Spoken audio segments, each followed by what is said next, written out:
Dalton is a college boy who realizes that he has the ability to astral project.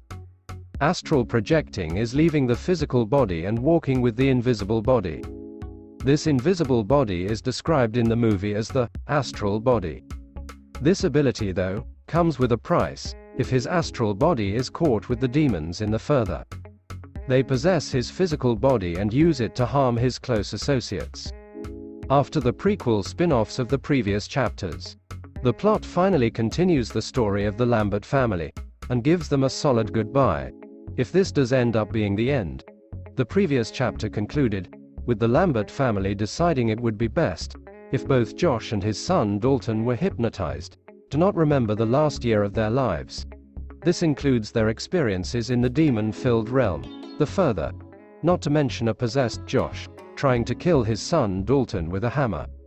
So how does the movie conclude the story of the Lamberts for now? At this point, if you are new to Scenes Recap, click the free subscribe button to never miss any updates from us. Also feel free to give us a like, if at all this plot would interest you. The movie starts with a flashback, where Josh and his son Dalton are being hypnotized. This is to ensure that they both forget the happenings while they were at the further. The period will only appear to them as a time they were in a coma, and that all they will remember is the period from recovery. 9 years later, Josh and his ex-wife, Renai, are at a burial ceremony of Josh's mother. Having been hypnotized, both Josh and Dalton have no recollection of what happened in their last encounter at the further. The fogginess that Josh and Dalton are experiencing from that period has caused problems in the family. Josh and Renai have gotten a divorce, and this has caused a growing rift between Josh and Dalton. Both Josh and Dalton feel like there's something in their head that they can't shake, and a feeling that they have secrets in their past they can't remember. When Josh was about to leave, he meets an aged man, who he feels he might have met before. The man introduces himself as Carol, and proceeds to tell Josh that he was a friend to his mother. Well, Carol happens to be the same man who hypnotized both Josh and Dalton into forgetting about the further. With Dalton going off to college, Josh offers to drive him to school, but the two still struggle to find common ground. Dalton and his father, at school, was surprised to see Chris as a roommate. Her name, Chris, is quite disturbing to be a female's name. From Josh and Dalton's confrontation, we learn that Josh was single-parented by his mother, after his dad left 40 years ago. This makes Dalton feel like Josh is repeating his father's behavior again. Soon after father and son separate, they both start to have horrific visions.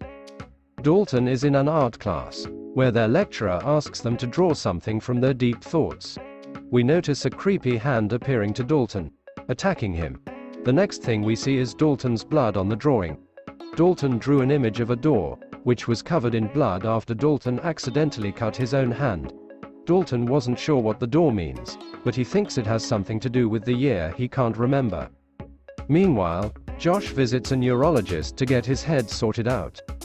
The neurologist finds nothing wrong with him and advises him to seek a counselor since his problem would be more stress involved. He then suggests that Josh finds out if there was a history of mental illness in his family, and also tells him some of the games he can play to help stimulate his memory. Unfortunately for Josh, whose mother has recently passed, these answers are not readily available. In the next scene is Dalton spreading his blood on the picture he was drawing and hangs it on the wall. Suddenly the lights goes off and a ghostly figure confronts him. Chris finds him screaming and thinks Dalton is hallucinating. She informs Chris that she has been given a new room just above his, and she's there to collect her stuffs. As Dalton continues to work on the art project, he also adds a blurry image of a man with a hammer. He gets dizzy, and as soon as he closes his eyes he notices a lantern before him, and the door behind him opens. When he leaves the room with the lantern, he sees his other self on the seat he just walked out from. He then heads to Chris' room and plays her flute piano. Scared Chris quickly switches on the light after seeing the open door. On the next scene is Dalton explaining to Chris what has just happened. Meantime, Josh, who is alone at his mother's old house, starts practicing some games to try and sharpen his mind. A strange man smashes through the window and chases him upstairs into his mother's room. The stranger seemed to be leading Josh to something. He mysteriously disappears after pushing Josh into his mother's closet, where Josh lost consciousness. When he regained consciousness while in his mother's closet, he gets a box of details about his father. The man was in a mental institution and had issues with schizophrenia, claims of astral projection, and a myriad of other issues that ended in his father committing suicide by jumping off the institution's roof. We soon realize that the mysterious man that appeared to Josh was his dead father named Benjamin Burton. Shaken by this news, Josh goes to visit Renai, worried that his father's issues have been passed down to him, and possibly down to Dalton as well. Renai reveals to Josh that he is not losing it, and that a decade ago, the entire family decided that it was best for Josh and Dalton to both be hypnotized. On the next set, Dalton calls his brother Foster and realizes that the man with the hammer was his father, and that this isn't something he's made up, but something that actually happened. With the help of his roommate Chris, who searches about Dalton's incident on YouTube, she finds a video of Tucker and Specs. The duo introduces themselves in the video as PPI, professional paranormal investigators. From him, we learn that during astral projection, the physical body falls asleep and the astral body floats off into another realm named the Further. Chris and Dalton learn that he, Dalton, can astral project. Dalton browses further to learn the whereabouts of the other realm from Elise Rainier. Elise describes the Further as a dark realm filled with tortured souls of the dead, where some are doomed to live the worst mistakes of their life over and over again for all eternity. So when you astral project, you travel to this realm and awaken those souls that are also actively seeking for life. She adds that the further you travel in the realm, the riskier the journey becomes. She warns that since the souls are seeking for life, they could move into their realm and that astral projectors should keep a steady stride. Chris and Dalton ignores the warnings and try experimenting the astral projection. Chris seats by to witness the ghostly move by Dalton. She then goes after the door and closes it. After some time, Chris gets attacked by some invisible body that begins to suffocate her by choking. Dalton comes back to find the creature choking Chris on the floor. He quickly gets back to his body and the creature disappears. They realize the demons can actually enter the real world the more he projects himself. Chris quickly gets out of the room after regaining her consciousness. She then tells Dalton that she does not want to be part of it again. Dalton once again astral projects and finds himself visiting the past, more specifically, the events at the end of the previous chapter, when his possessed father attempted to kill his family. Soon after, Dalton is captured by the red-faced demon. It chains him up, leaving Chris to deal with a possessed Dalton back in the real world.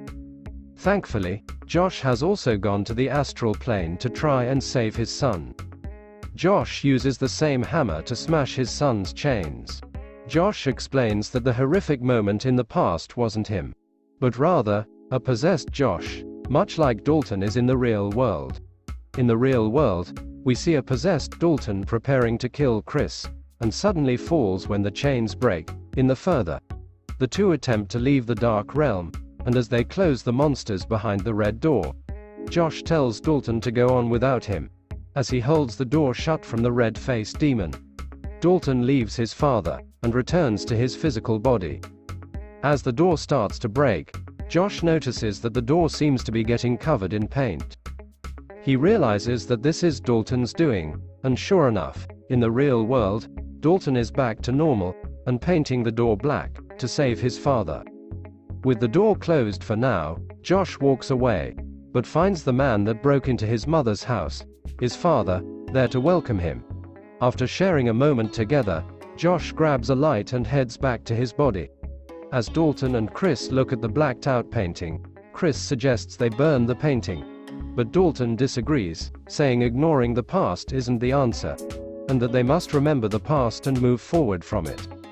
The next day, Josh leaves Renai's house, and she suggests that he come to pick up the kids a little early next week, so that they can all have dinner together, as a family. As Josh walks back to his car, He seems delighted by the possibility that they could potentially become a family again.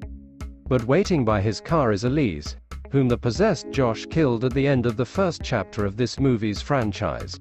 Josh recognizes her, but doesn't know from where. Elise says she's a friend of Josh's mother, and Josh says he has so much he wishes he could tell his mother. Elise says that she knows, and that he can tell her one day. Josh enters his car, looks back, and sees that Elise has disappeared. Back at college, Dalton is putting the finishing touches on a painting when Josh walks in. The two embrace and say that they love each other. As we fade out of the room, we see the blacked-out door painting has been transformed into an image of the younger Dalton. He is also being saved by Josh out of the darkness of the further, as they use a lantern to find their way. It's a touching final moment, showing that while they may be surrounded by darkness, the father and son will find their way out together. After this fitting ending, however, after the credits, we get a hint that there could be more to come. We get another glimpse at the red door, as the light above the door still flickers. Could there be more stories to tell in this world? Or is this just a potential threat for someone in the future? Only time will tell. Share with us your thoughts on the comments below. And if you would like to see more scenes recap like this, click subscribe to never miss any of our future updates.